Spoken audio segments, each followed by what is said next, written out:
The Einstein Intersection by Samuel R. Delany. This is the 10th book that I've read in a series I'm doing called The Masterpieces of Science Fiction. And I was inspired to do this whole series based on Easton Press and their series that they have called The Masterpieces of Science Fiction. So this is the first true Easton Press version of one of these books that I've read. So with that, I read through the collector's card. There was an intro in the beginning written by George Zebrowski, which was sort of interesting. And I'll also show you a piece of art that was in the beginning of the book that was supposedly commissioned just for this version, so I don't know if you'd be able to see that artwork anywhere else. Now, one interesting thing that I noticed on the collector's card is that Samuel R. Delany goes by Chip. And so I really like the name Chip, and so for the rest of the video I'm going to refer to Samuel R. Delany as Chip. He wrote this book in 1967 when he was 25, and he won the Nebula Award for Best Novel for this book.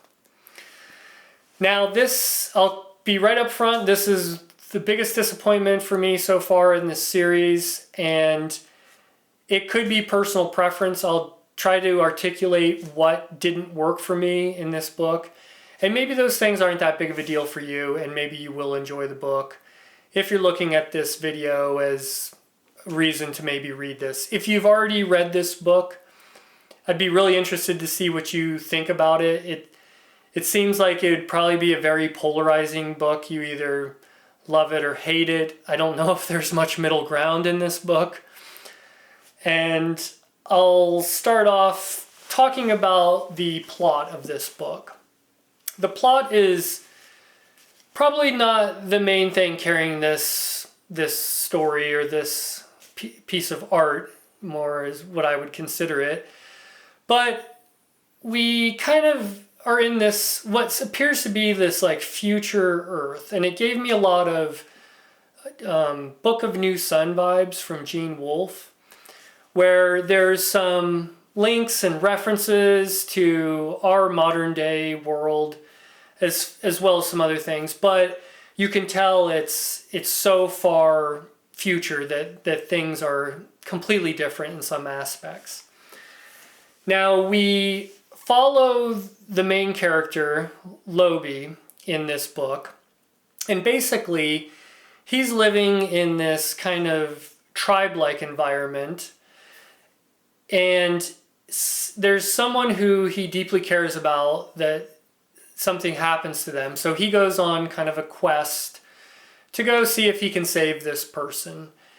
And that's really the main plot storyline of the book, but there's so much more besides that. This book has a mixture of fantasy, mythology, historical Earth figures, as well as pop culture references from the 60s and science fiction. So it's just this very unique blend of all these different things. There's references to all sorts of weird, bizarre creatures, themes, and who knows what else. It's very confusing, I believe on purpose. And when I show you this piece of artwork, it kind of sums up the story to me a lot. I'm not really going to describe what's going on here because there could be some spoiler in this. But as you can tell, there's just this really unique, weird, these things going on. You got a guy with claws, you got someone with 4 arms, you've got someone sitting there playing a sword flute, and they're next to the ocean. So it's very bizarre. This book was written, I believe, as kind of a experimental book. It was new wave, new age at the time. Very unique. I definitely have never read anything quite like it and probably won't again. I know a lot of Samuel R. Delany's Chip's other books are equally as unique. And if this is any indication I might not like his style of uniqueness. I've always heard Dahlgren is a very difficult, challenging, big read. And if it's anything like this or worse, I don't know that I would ever attempt to read that book. Now, that's really all I want to say about the plot or the themes. There's a bunch going on in this book. It's, from what I can tell, most of it is up to interpretation. A lot of it probably went over my head. The pros and cons for this book. The pros, it was 140 pages. It was pretty quick and easy to read. So that was good. Number two, Chip's prose, and he has this like lyrical prose, his writing style.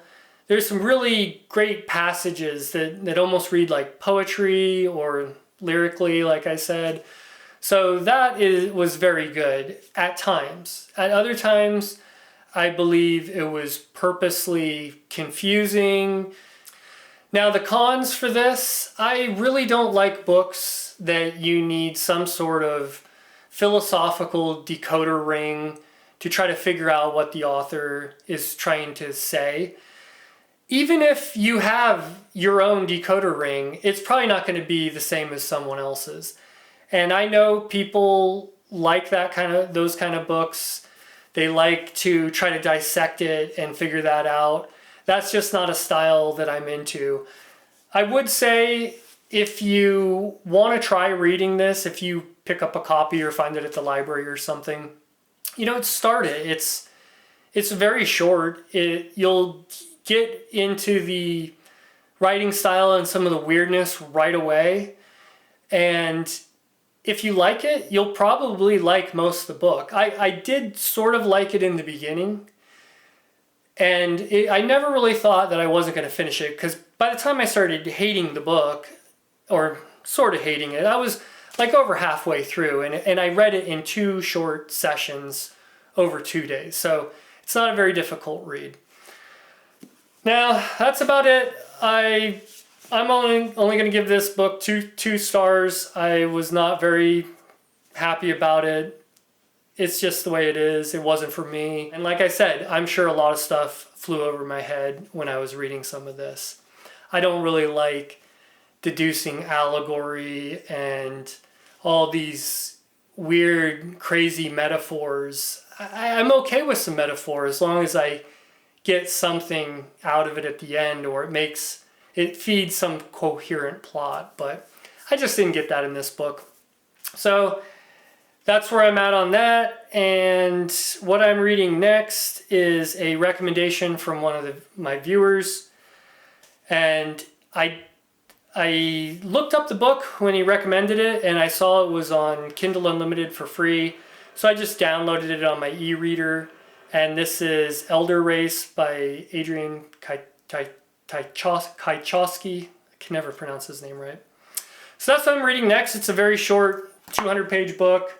Should be done with that soon, and look for a video review of that next. And once again, thanks for watching. We'll see you around.